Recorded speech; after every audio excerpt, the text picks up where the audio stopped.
কিরেটেরা আইসেন ওই পরিষদে চলে গেছস, বাসায় আসার নাম নাই। চাচা আর বললেন না, এইদিকে এতদিন না থাকাতে দুনিয়ার ঝামেলা বাইরে গেছে, তাই পরিষদ থেকে সব কিছু ওকে করে আসলাম। ঝামেলা তো হইব রে টেরা, এতদিন যাবৎ তুই রাজশাহী যে আসস, একজন চেয়ারম্যান যদি পরিষদে এতদিন না থাকে তাহলে তো সেইখানে অনেক ঝামেলা হইবই।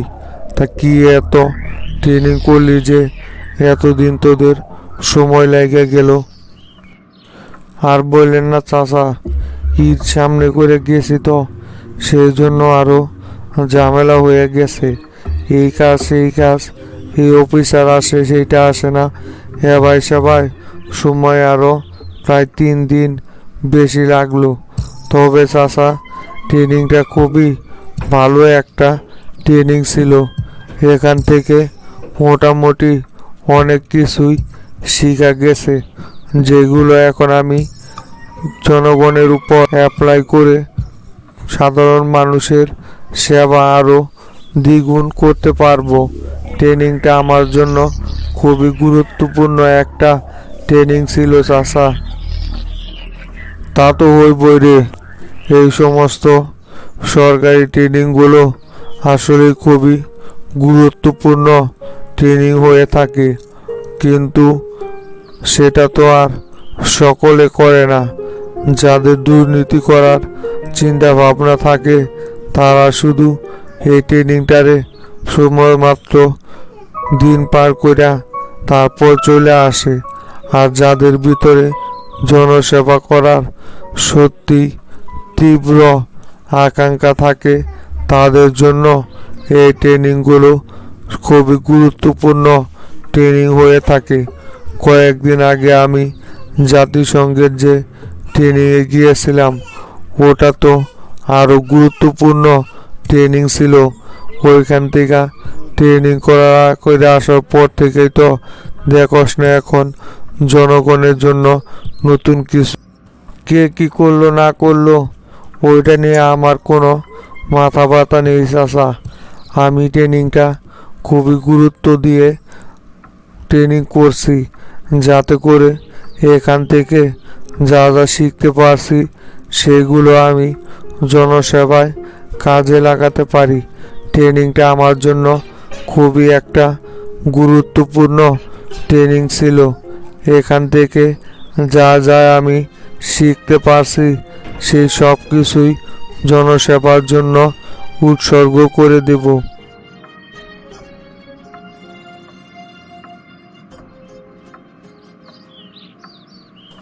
চাচা, সেইটা দেওয়ার জন্যই তো তাড়াহুড়া কইরা পরিষদে গেছিলাম, সময় নাই।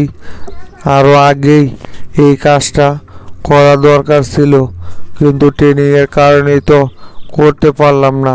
তাই তাড়াহুড়া কইরা পরিষদে যায়া সকল মেম্বারদের প্রতি সমান ভাগে ভাগ করে দিলাম। আগামীকালকেই সকলের ভিতরেই চাউলগুলো বিতরণ করে দেওয়া হবো। তা তো ঠিক আছে, কিন্তু এইগুলো নিয়ে তো বিভিন্ন রকমের দুর্নীতি লাগেই থাকে।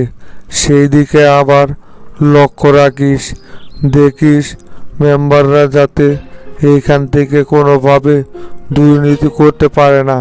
গরিব মানুষের হক এটা যাওয়াতে গরিবদের ভিতরেই সঠিকভাবে বন্টন হয়। মেম্বাররা কিন্তু এইখান থেকে প্রতি বছরই 1-2 করে ভালো পরিমাণ অ্যামাউন্ট নিজেদের পকেটে বইরা নেয়। সেটা যেন এবার কোনোভাবেই হইতে না পারে সেই দিকে তুই ভালোভাবে লক্ষ্য রাখিস। বিভিন্ন জায়গায় কিন্তু এই চাউল নিয়েই বিভিন্ন রকমের দুর্নীতি হইয়া রাস্তাঘাট পর্যন্ত অবরোধ করছে। কোনোভাবে যেন এমন না হয়। না না চাচা, সেই সুযোগ বিন্দু পরিমাণ কেউ পাইব না। ওইটা আমি খুব ভালোভাবে বইলা রাখছি। যদি কেউ এইটা নিয়ে কোনো রকমের দুর্নীতি করার চেষ্টা করে থাকে তাইলে তার বিরুদ্ধে 100% কঠোর ব্যবস্থা নিব আমি। প্রয়োজন পড়লে তার সদস্য পদ বাতিল করে দিব ডাইরেক্ট বুলো মেম্বারের মতো। যদি এটা নিয়ে কেউ কোনো রকমের দুর্নীতি করার চেষ্টা বিন্দু পরিমাণ কইরা থাকে, এ ব্যাপারে আমি স্টেট আছি। কালকে সকাল থেকেই পরিষদে আমি উপস্থিত থাকব। এর উপরই তদারকি করব যে কে কেমনভাবে কি করতেছে। চল রেটারা, ভিতরে যাই। গোল্লার বউ নানান রকমের পথ করে রাখছে, তুই আসবি শুই না। ভিতরে গিয়ে চল তাহলে খাওয়ার টেবিলে বসি, তোর জন্যই সকলে অপেক্ষা করতেছে। কি কন চাচা, গোল্লার বউ তাহলে অবশেষে বাপের বাড়ি থেকে শ্বশুর বাড়িতে আইছে? আমি তো মনে করছি সারা জীবন মনে হয় শ্বশুর বাড়িতেই কাটাই দিব এই গোল্লার বউ। আর বলিস না, সেরকমই পরিস্থিতি তৈরি হয়েছিল। পরে আমি গোল্লারে অনেক বকাঝকা কইরা গতকালকেই ওর বউরে বাড়ির থেকে নিয়ে আইছি। কত দেখি একটা মহিলা মানুষ ছাড়া বাড়িতে চলে নাকি। রোজার মাসটা যে কি কষ্ট কইরা পার করলাম সেইটা শুধুমাত্র আমি জানি। ওদেরকে দিয়া কি আর সব কাজ করানো যায়? কি ব্যাপার, সে কখন থেকে আইসা দাঁড়াই আছি, জাহাঙ্গীরের কোনো খোঁজ খবরই তো দেখতেছি না। ওরে বললাম তাড়াতাড়ি গাড়ি নিয়ে এখানে চলে আসার জন্য, জাকাতের মালপত্রগুলো কিনতে হইব। এই চ্যাংড়ার তো দেখি কোনো কাণ্ডজ্ঞানী নাই, এখন পর্যন্ত এইখানে আইসা উপস্থিত হইতে পারল না। এই চ্যাংড়ারে দিয়া কি কোনো কাজেই সময় মতো উপস্থিত হইতেই পারে না। বারবার ফোন দিতেছি, ফোনও বন্ধ। কুন্ডি গেল কিছুই তো বুঝতে পারতেছি না। ওর তো এভাবে এইখানে না আইসা থাকার কথা না। আমার আগেই তো ওর এই জায়গায় চলে আসার কথা ছিল। মাস্টারের বাড়িতে থাকা অবস্থায় তো ওরে আমি বললাম বাজারে আসার জন্য, কই ওই এতক্ষণেও আইসা পৌঁছাইতে পারলো না। না, এই চ্যাংড়ার জন্য অপেক্ষা করে আর কোনো লাভ নাই। দেখি আমি বাজারপত্রগুলো করতে থাকি। ওই আসলে পরে তারপর ওরে দিয়া নেওয়াইলে হইব। এইখানে আর সময় নষ্ট করার কোনো প্রয়োজন নেই। যত সময় নষ্ট হইব তত কাজটা আরো বেশি ঝামেলা হইয়া পড়ব। তাই যত তাড়াতাড়ি সম্ভব এই দিকের কাজগুলো গোছায় রাখি। কিরে বাটুল, শোলদুগরি যে নতুন করে ছেলেপেলেদেরকে ক্লাব উঠাইতে বলছিলাম, ওই দিকের খোঁজ খবর নিয়েছিলি কি কিছু? কদ্দূর কি করলো ওরা? ওইখানে তো ক্লাব একটা জরুরিভাবে তোলা দরকার। আগে ক্লাবটা তো ভেঙে দেওয়ার পর চ্যাংড়া প্যাংড়া এলোমেলো হয়ে গেছে। নির্দিষ্ট একটা জায়গা তো থাকা লাগবো সকলের বসার জন্য। তাই ওইখানে ক্লাব তোলাটা কিন্তু খুবই জরুরি হয়ে পড়ছে। আচ্ছা, সমস্যা নাই, ওটা তো আমি আগে ওদেরকে বইলা দিছি। আজকে দিনের ভিতরেই ক্লাব তোলা কাজ সম্পূর্ণ কমপ্লিট হয়ে যাইব। আর ওদেরকে কিন্তু আমি ভালোভাবে বইলা দিছি যে ক্লাব তোলার সময় যদি কেউ আইসা কোনো রকমের বাধা প্রদান করার চেষ্টা করে, সাথে সাথে তার বিরুদ্ধে প্রতিরোধ গড়ে তুলবি। সে যে হোক না কেন, কোনো কিছু দেখার সময় নাই। ক্লাব আমাদের ওইখানে খুবই ইমার্জেন্সি ভাবে দরকার চাচা। ছেলে পেলে অলরেডি কাজ শুরু করে দিছে। মনে হয় না যে কোনো রকমের কোনো ঝামেলা হইতাছে। যদি ঝামেলা হইতো তাহলে অবশ্যই আমার এই বিষয়টা ওরা জানাইতো। ওইটা নিয়ে আপনার টেনশন করা লাগবে না, লাভ উঠবে। হয় একদম ভালো করছস। কাউরে আর কোনো রকমের বিন্দু পরিমাণ ছাড় দেওয়া কোনো রাজনীতি করা যাইব না। এখন থেকে শক্তপোক্ত অবস্থান নিয়া তারপরই মাঠে নামমু। ক্লাব ওরা একবার ভাঙছে, আবার যদি ক্লাব তুলতে সময় কোনো রকমের কোনো বাধা প্রয়োগ করে সাথে সাথে পিটন শুরু করে দিতে বলবি। কোনো কিছু দেখার সময় নাই। পরবর্তীতে কি হইব না হইব সেটা আমি দেখে নিমনি। আর পিন্টুরে যে পাঠাইলি জাহাঙ্গীর রে ধরে নিয়ে আসার জন্য, কই সেই পিন্টুর তো এখন পর্যন্ত কোনো রকমের কোনো খোঁজ খবরই দেখতেছি না। কারে বানাবার কোন কাজ দিয়া তুইলি তুই, কোন ভেজাল বান ওইদিকে লাগাই রাখ। হায় না চাচা, আপনি যে কি বলেন না, পিন্টুরে দিয়া কাজটা করাইতেছি। ওই খুব ভালোভাবেই জানে যে কিভাবে কারে কোন সময় গোল খাওয়াতে হয়। ঢাকা শহরের ভিতরে গ্যাংস্টার চালায় আসে, আর সামান্য হজপাড়া গায়ের জাহাঙ্গীর রে তুলে নিয়ে আসতে ওর বেগ পাওয়াইতে হইব। দেখেন কোনো রকমের কোনো সমস্যাই করব না পিন্টু।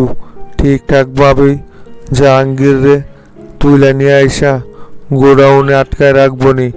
ওইগুলো নিয়ে আপনার টেনশন করার দরকার নাই। পিন্টুরে কোথায় কি করতে হইব সেটা আমি খুব ভালোভাবেই জানাই দিয়েছি। ওই সেই মোতাবেকই কাজ করে যাইবনি। আপনি এটা নিয়ে চাপ নিয়েন না তো চাচা। হয় হয়, ওরে শুধু একবার ধরে নিয়ে আসেক, তারপর দেখ হাবিবের পর্দা কিভাবে সকলের সামনে ফাঁস করে দেই। হাবিব তো এতদিন খুব ভালোভাবেই ষড়যন্ত্রের জাল বিছাইয়া ছদ্মবেশী আর রাজনীতি করে আসতেছে। এবার সকলের সামনে হাবিবের মুখোশ উন্মোচন করে দেওয়া হইব। সকলে তো শুধু আমার উপর দোষারোপ করে যাইতেছে আমি নাকি সকলের সাথে বেইমানি করছি, কিন্তু পিছন দিয়া যে ওরা কত বড় বেইমানি করে যাইতেছে সেটা এবার সকলের সামনে উন্মোচন করতে হইব। হাবিব কি মনে করছে ওই একমাত্র বুদ্ধিজীবী, ওর উপর দিয়া আর কেউ নাই। এবার হাবিব রে সেটাই বুঝাই মুজে।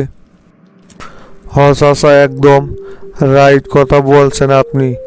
এই লোক যে কত বড় হারামির হারামি সেটা চিন্তা কইরাই পারতেছি না। কিভাবে কি কইরা তো তার আপনার ভিতরে একটা জ্ঞানজাম তৈরি করে দিল, বুঝতে পারতেছেন সেটা? এই হাবিব সবসময় আপনার ক্ষতি করার ধান্দাই থাকে। আপনার মান সম্মান কিভাবে সকলের সামনে নষ্ট করা যাইব সেই ধান্দা নিয়েই সব সময় পড়ে থাকে। কিন্তু শফিক, এবার হাবিবের একটা উচিত শিক্ষা দিতে হইব চাচা। জাহাঙ্গীরের মুখ থেকে যদি কোনোভাবে কথাটা বের করতে পারি তাহলেই হাবিবের খেল খতম। আর আমার মনে হয় জাহাঙ্গীর এই ঘটনার সাথে 100% জড়িত আছে। তা তো আছেই রে, সেটা তো আমি সেই দিন হাবিবের কথাবার্তা শুনেই অনেকটা সন্দেহ করছিলাম। আবার তোর মুখে এই কথা শুনে এখন 100% শিওর হয়ে গেছি যে হাবিব এই ঘটনা ঘটাইছে। আর হাবিবের মাথায় এই ধরনের চিন্তা ভাবনা আসতে পারে এটাই স্বাভাবিক। ওই সব সময় কিমিলালি কইরা কইরাই তো এত দূর পৌঁছাইতে পারলো।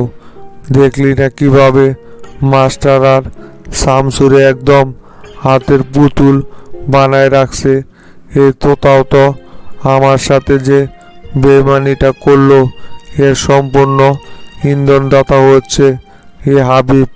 হাবিব চায় না যে আমি কখনোই ওর উপর দিয়া রাজনীতি করি।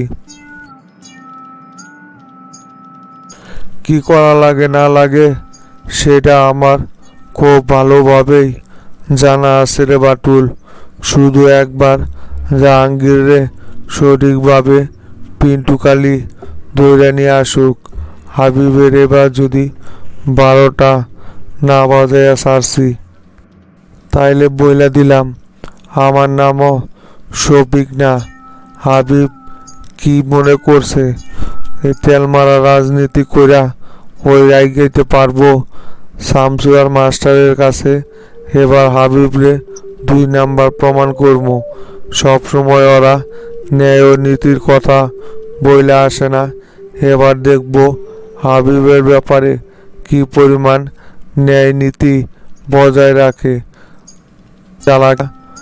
জেলা সাধারণ সম্পাদকের পদটা হাসিল করে নিল।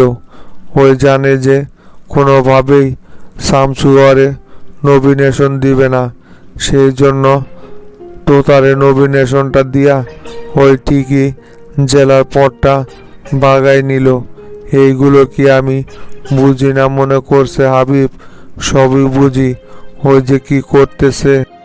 চাচা জুলফিকার রে যে এতগুলো টাকা দিয়া আপনার পক্ষে নির্বাচন করতে বললেন, জুলফিকারের কি কোনো খোঁজ খবর নিয়েছিলেন? ওরা কি সত্যি আমাদের জন্য নির্বাচন করব, না টাকা পয়সা নিয়ে পরে আমাদের সাথে কোনো রকমের কোনো বেইমানি করার চিন্তা ভাবনা করতেছে? সেই ব্যাপারে কিন্তু তদাই করতে হইব। কাউকে দিয়া কিন্তু কোনো রকমের বিশ্বাস নাই। তুই একেবারে সঠিক কথা বলছস। এই কাজ করতেই হইব। আর আমার মনে হয় না যে জুলফিকার কোনো রকমের বেইমানি করতে পারে, কারণ জুলফিকার খুব ভালো করেই জানে যে ওই যতই চেষ্টা করুক না কেন এ বগুড়ার সাথে থেকে কোনোভাবেই নির্বাচিত হইতে পারবো না। তাই ওর আমার পক্ষে কাজ করা ছাড়া আর কোনো উপায়ই নেই। তারপরেও তুই যেহেতু বললি জুলফিকারের প্রতি লোক লাগাইবনি আমি, দেখি ওই কোন ধরনের আচরণ করতেছে।